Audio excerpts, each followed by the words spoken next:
বিভাগ, আরেকটি হলো বিচার বিভাগ। বিরোধী পক্ষের কেউ গ্রেপ্তার হলে তার জামিনের আর হয় নাই। চিরতরে বিদায় করে বিচার বিভাগকে কলঙ্ক মুক্ত করতে চাই। তাদেরকে বিনা পয়সায় মুক্ত করেছে। বাংলাদেশ থেকে কোথাও পালিয়ে যেতে পারবেন না, নিজেরা পদত্যাগ করে বাড়ি চলে যাবেন। জাতীয়তাবাদী আইনজীবী ফোরাম বিচারপতিদের অপসারণের দাবিতে বাংলাদেশ জাতীয়তাবাদী আইনজীবী ফোরাম সুপ্রিম কোর্ট ইউনিটের উদ্যোগে আয়োজিত আইনজীবী সমাবেশের পুনিয়াছিলার ফাঁসি চাই, অ্যাকশন অ্যাকশন, আইনজীবী জনতা বিচারপতিদের অপসারণ করতে হবে।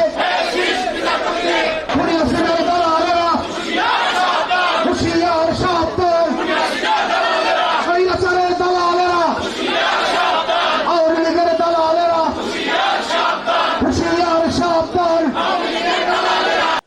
গত 15টি বছর শেখ হাসিনাকে ফেসিবাদ বানিয়েছিল রাষ্ট্রের বিশেষ করে দুইটি প্রতিষ্ঠান, একটি হলো পুলিশ বিভাগ, আরেকটি হলো বিচার বিভাগ। এখনো সেই পুলিশ বিভাগে যেরকম ফেসিবাদের দোসররা রয়েছে, বিচার বিভাগেও ফেসিবাদের দোসররা রয়েছে। ফেসিস মুক্ত বাংলাদেশে আমরা এ সমস্ত ফেসিসদের গ্রেপ্তার চাই, বিচার চাই এবং ফেসিস্ট মুক্ত বিচার ব্যবস্থা চাই।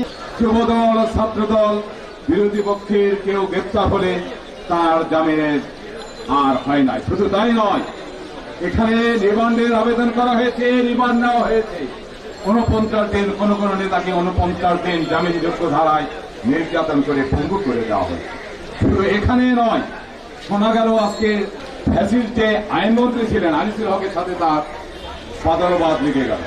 সেখানে জয়গুলোকে বিকাশ কুমার সাহা, ফ্যাসিস্ট সরকার শেখ হাসিনার মদতপুষ্ট হয়ে তাদের অবিলম্বে এই বিচার বিভাগ থেকে তাদেরকে হটাতে হবে এবং তাদের বিরুদ্ধে গ্রেপ্তার করতে হবে, তাদের বিরুদ্ধে আইনগত ব্যবস্থা গ্রহণ করতে হবে।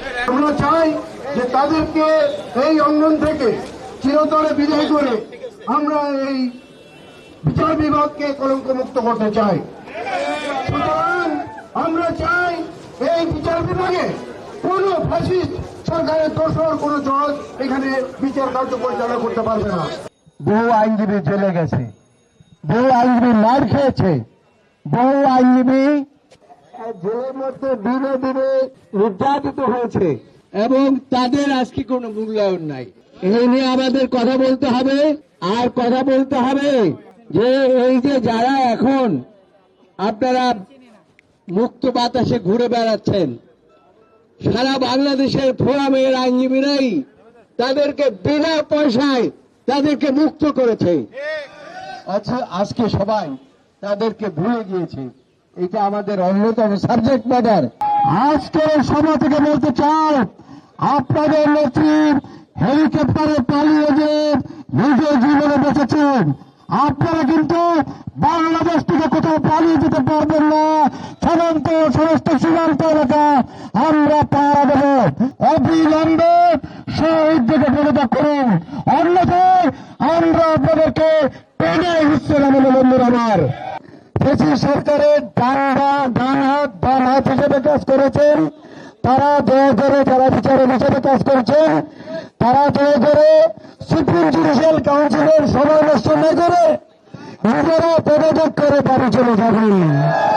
প্রধান বিচারপতি সাহেবকে বলতে চাই, আপনি দয়া করে নিজে উদ্যোগ নেন, এদেরকে বিদায় করার জন্য ডেকে নিয়ে বলে দেন যে আপনারা সুযোগ মানে চলে যান।